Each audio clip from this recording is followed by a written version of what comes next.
How to add attachments automatically in Gmail filters.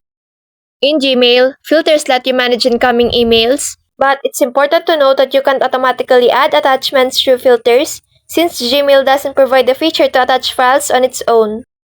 What filters can do is organize emails that already contain attachments. To set this up, log into Gmail on your computer, click the gear icon, and go to See All Settings. Then, open the Filters and Block Addresses tab and just create a new filter. In the filter options, check the box labeled Has Attachment, and you can also add keywords, senders, or subjects to narrow it down.